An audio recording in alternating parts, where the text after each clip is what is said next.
Jyotiraj Mampalli received his primary art education at a private institute in Thrissur, and he holds a national diploma in fine arts from the Government College of Arts, Thrissur, Kerala. He lives and works in Vellore in Thrissur. So my first question to you is about the work Untitled, which is a small painting that captures and focuses on this jackfruit. So mostly the jackfruit that's hung on a slight jackfruit that hung on. So can you speak about the story behind this jackfruit? ഇതില് ആ small painting എന്ന് പറയുന്നത് ഒരു സൈനികന്റെ എനിക്ക് familiar ആയിട്ടുള്ള എന്റെ സമീപവാസിയായിട്ടുള്ള പരിസര പ്രദേശത്തുള്ള ഒരു സൈനികന്റെ ഒരു ജീവിതത്തിൽ നിന്നാണ് എനിക്ക് അതിന്റെ ഒരു ഇൻസ്പിറേഷൻ ഉണ്ടായത് ശരിക്കും പറഞ്ഞാൽ. കാരണം പുള്ളി ഇങ്ങനെ റിട്ടയർഡ് ലൈഫില് അങ്ങേരുടെ എന്താണ് അയാളുടെ ദൂരെയുള്ള അതായത് വസതിക്ക് അടുത്ത് സമീപമുള്ള ഒരു അദ്ദേഹത്തിൻ്റെതായിട്ടുള്ള തൊടിയിൽ നിന്ന് ഇങ്ങനെ ചക്ക മോഷണം പോകുന്ന ഒരു പ്രവണത ഉണ്ടായിരുന്നു.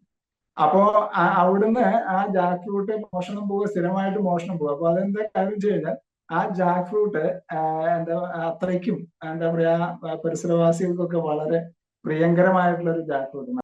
ഒരു പ്രത്യേകതയുള്ള സാധാരണ ജാക്ക് ഫ്രൂട്ട് ട്രീയിൽ നിന്നും വ്യത്യസ്തമായിട്ട് ഫലങ്ങള് ഉള്ള ഒരു അല്ലെങ്കിൽ മനുഷ്യൻ എന്താ പറയാ സാധാരണക്കാരായ മനുഷ്യരുടെ അവരുടെ ഏറ്റവും വലിയ ഒരു ഇതാണ് ഒരു വീട്ടിലെ അവരുടേതായിട്ടുള്ള എന്താ പറയാ അന്നം എന്ന് പറയുന്ന നമ്മൾ സാധാരണ ഒരു ഫുഡ് എന്ന് പറയുന്ന രീതിയിലുള്ള കാര്യങ്ങളാണ് പറയുന്നത്. അപ്പൊ അവരുടെ ഇതിനു വേണ്ടിയിട്ട് അവര് ഇതിനെയാണ് ആശ്രയിച്ചിരുന്നത്. അപ്പൊ അങ്ങനെയുള്ള ആൾക്കാരൊക്കെ ഇത് ഒരുപാട് ഇങ്ങനെ ഇതിന്ന് എന്താ പറയാ ഇദ്ദേഹം ഇവിടെ എപ്പോഴും വരാത്തതുകൊണ്ട് തന്നെ ഈ ജാക്ക് ഫ്രൂട്ട് ട്രീന്ന് ഇതിങ്ങനെ മോഷണം പോകുന്ന ഒരു പ്രവണത ഉണ്ടാവാറുണ്ട്.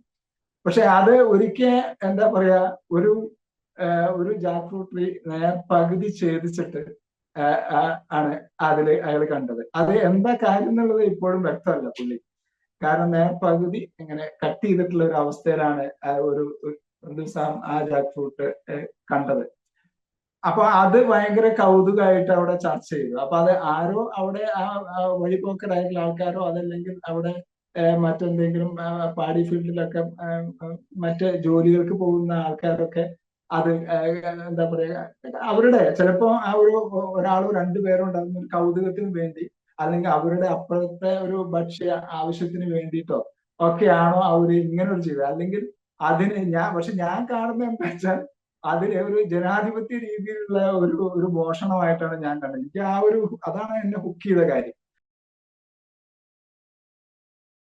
കാരണം എന്താ വെച്ചാൽ ഉടമസ്ഥനെ നേർപകുതി കൊടുത്തുകൊണ്ട് ഈ മോഷണം മുതല് ഈ നേർപകുതിയാക്കി ഭാഗം വെച്ച് ഡിവൈഡ് ചെയ്ത് അത് പകുതി കൊണ്ടുപോയി പകുതി ഞാൻ എടുക്കുന്നു പകുതി താങ്കൾക്ക് എടുത്തോളുക എന്നുള്ള രീതിയിലുള്ള ഒരു ഭയങ്കര എന്താ പറയുക അങ്ങനത്തെ ഒരു ഡിവിഷൻ അവിടെ അല്ലെങ്കിൽ അവിടെ ഒരു വളരെ ഡെമോക്രാറ്റിക് ആയിട്ടുള്ള ഒരു പോയിന്റ് ഓഫ് വ്യൂലാണ് അത് അവിടെ കണ്ടത്. അപ്പോ അത് ഞാൻ അങ്ങനെ ഒരു മോഷണത്തിനും ഒരു ജനാധിപത്യ രീതി കാണിക്കാവുന്നതാണ് എന്നുള്ളതിന്റെ ആ ഒരു രീതിയിലാണ്. അപ്പൊ അയാള് എന്താ പറയാ ആ മനുഷ്യൻ അവിടെ വളരെ സ്തബ്ധനായിട്ട് അതിന് ചുറ്റും ജാക്ക് ഫ്രൂട്ട് ട്രീയുടെ അടുത്ത് നിൽക്കുന്നു. അയാളുടെ സന്തത സഹചാരിയായിട്ടുള്ള ഡോഗ് അതിന്റെ സമീപത്ത് വളരെ ക്യൂരിയോസിറ്റിയോടുകൂടി നിൽക്കുന്ന ആ ഒരു വ്യൂ എനിക്ക് ഭയങ്കരമായിട്ട് സ്ട്രൈക്ക് ചെയ്തു. അതുകൊണ്ടാണ് അങ്ങനെ ചെയ്തത്. Where do you find or figure out these kind of incidents? Like in your region, just tell us a little more about the region, the Vellore, where you live, and a certain incidences, of like this, like the one that you told now.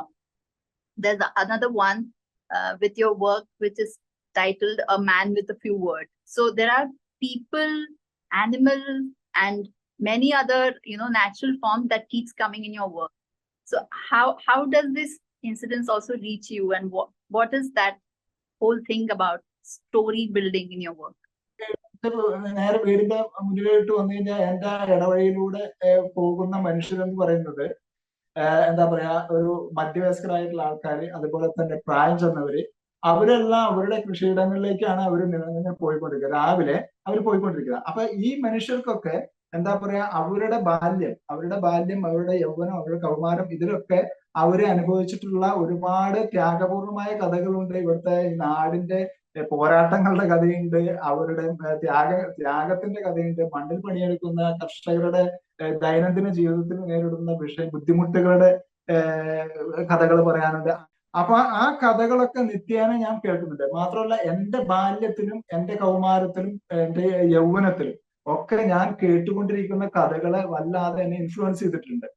അങ്ങനെയുള്ള ആ ഒരു എന്താ പറയുക യാഥാർത്ഥ്യം നിന്നുകൊണ്ടാണ് ഞാൻ ഇതൊക്കെ ചെയ്തത്. ഒപ്പം തന്നെ ഒരു കോമ്പോസിഷന് വേണ്ടുന്ന ചില ഫാന്റസി എലമെന്റ്സും കൂടി ആഡ് ചെയ്തിട്ടുള്ള അങ്ങനത്തെ ഒരു കോമ്പോസിഷണൽ മേക്കിംഗ് ആണ് ഞാൻ ചെയ്തുകൊണ്ട് വരുന്നത്. ഈ വക കഥകളൊക്കെ അങ്ങനെ. ഇപ്പൊ ആ മാൻ ഓഫ് യൂവേഴ്സ്, അപ്പൊ ആ പെയിന്റിങ് അതൊക്കെ അത്തരം ആ മനുഷ്യന്റെ ജീവിതം ഒക്കെ എന്ന് പറയുന്നത് ഇവിടെയുള്ളതാണ്. കാരണം വെച്ചിട്ടുണ്ടെങ്കിൽ അതും എനിക്ക് എന്താ പറയാ റിയൽ ലൈഫിൽ നിന്ന് എന്താ പറയാ എന്റെ ഇവിടെ സമീപ പ്രദേശത്തുള്ള ഒരു മനുഷ്യന്റെ ഒരു ജീവിതവുമായി ബന്ധപ്പെട്ടിട്ടാണ് അതൊക്കെ ഞാൻ വരയ്ക്കുന്നത്. എനിക്ക് എപ്പോഴും ഒരു എന്നെ ഹുക്കിങ് എന്തെങ്കിലും ഒരു കാര്യം ഉണ്ടാവും ചുറ്റുവട്ടത്തുനിന്ന്. അതില് ഈ പറയുന്ന പോലെ തന്നെ ദൂരെ ഒരു ആംബുലൻസ് പോകുന്നതും, അതേപോലെ തന്നെ അയാളെ എന്താ വെച്ചാൽ ഈ മനുഷ്യൻ അവിടെ ഒരു പോത്തുകുട്ടിയെ, അപ്പൊ ആ പോത്തുകുട്ടീനെ അവിടെ ഇങ്ങനെ എന്താ പറയാ മേയ്ക്കുന്നു, നാട്ടുപുറത്ത് മേയ്ക്കുന്നു.